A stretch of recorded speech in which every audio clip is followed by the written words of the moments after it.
Chez Adocia, nous développons des traitements innovants dans le diabète, et notamment le diabète insulinodépendant, donc avec des insulines. Le projet Adocia Islet, lui, s'attaque à la thérapie cellulaire. La transplantation d'îlots de Langerhans sécréteurs d'insuline, cela existe depuis de nombreuses années. Simplement, il y a encore de trop nombreuses limitations techniques pour que cette technique soit largement utilisée. Pourquoi? Parce qu'elle notamment nécessite le recours de traitements immunosuppresseurs pour éviter que les cellules greffées soient rejetées par le système immunitaire de l'hôte.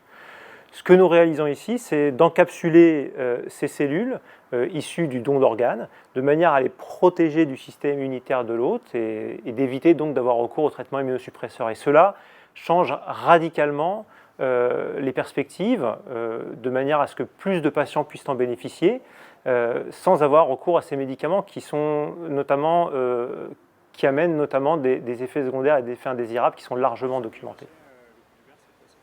Adocia Islet, c'est un biomatériau.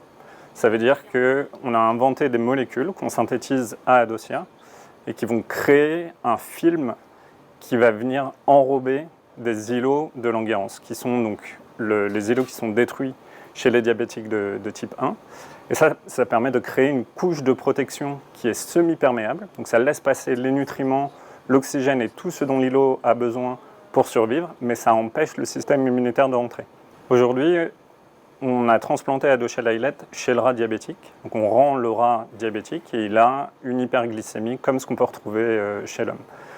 On a fixé une première expérience de 130 jours donc chez ce rat diabétique et on a implanté Adocia Islet chez ce rat-là. Et sur la glycémie, c'est là que le résultat est le plus impressionnant parce qu'on voit bien que la glycémie, donc le taux de sucre dans le sang, s'écroule dès qu'on met l'implant. Il reste très bas au cours du temps et puis évidemment quand on explante, quand on retire, la glycémie immédiatement remonte.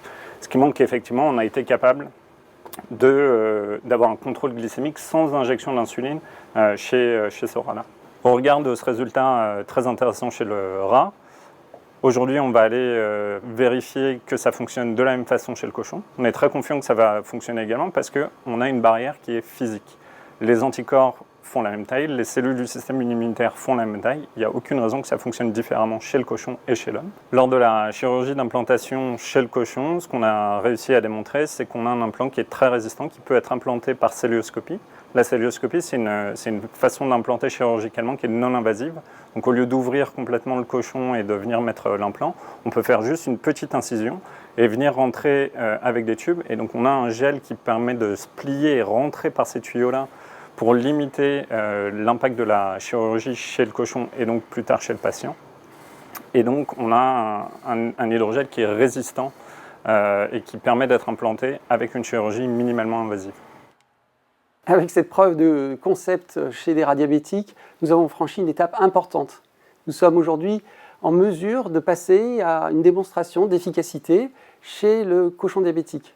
D'ores et déjà, d'ailleurs, nous avons préparé les conditions chirurgicales pour passer à cet animal, qui est assez proche de l'homme, si bien que c'est la dernière étape avant de passer à un traitement chez des patients diabétiques de type 1.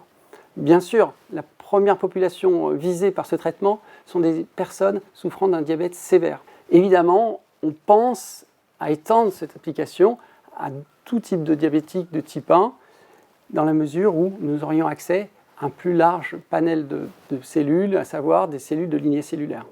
Et d'ores et déjà, nous travaillons à l'implantation, l'encapsulation de cellules de lignée cellulaire. Nous avons pu démontrer donc leur efficacité in vitro. Cette technologie tient une promesse ou souhaite tenir la promesse d'un traitement curatif pour le diabète de type 1. Aujourd'hui avec des cellules existantes qui sont implantées avec des immunosuppresseurs et demain avec des lignées cellulaires qui seront produites à grande échelle. Donc c'est ça notre motivation profonde. Au-delà du diabète de type 1, pour d'autres thérapies cellulaires, notre plateforme technologique a aussi toute sa place, tout son intérêt. Pouvoir implanter en sécurité, explanter en sécurité, en ayant des cellules qui soient invisibles à l'organisme et assurer leur bon fonctionnement.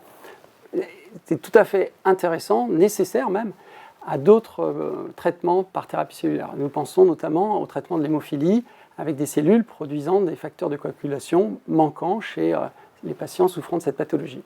Notre ambition est grande, à la fois pour traiter les diabétiques de type 1, mais aussi pour traiter d'autres pathologies sévères par une approche de thérapie cellulaire grâce à un système dont les principes fondamentaux sont très simples, physiques, tout à fait applicables à tout type de cellules.